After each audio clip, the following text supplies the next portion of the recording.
Yeah, I think it's a huge problem, and it's look the topic of mental health for adults and for children. I think has been hugely invisible, underfunded in a lot of areas, still a taboo, right?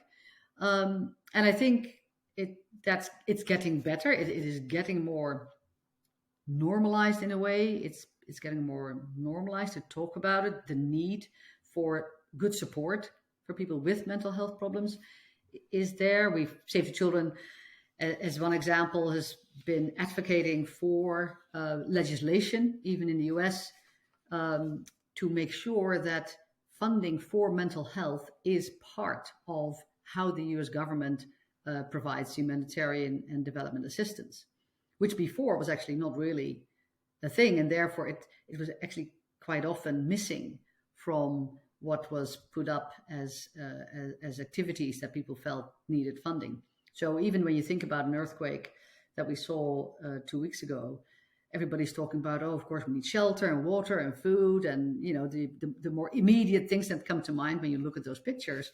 But of course, the long-lasting impact of that trauma on children as well as adults in that area is often forgotten.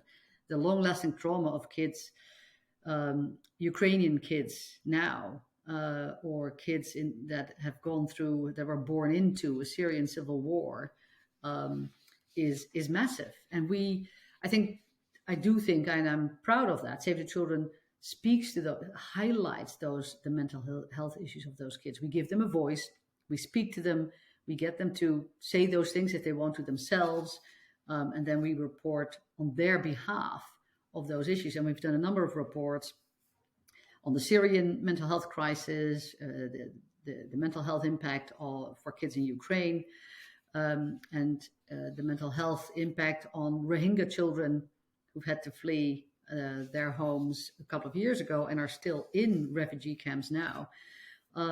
So we do see that, and I still think it's an area that is still massively underfunded, and to some extent invisible, because people, you can't see those scars of conflict and displacement and trauma in the way that you can see homes being destroyed, schools being destroyed or damaged by all these events.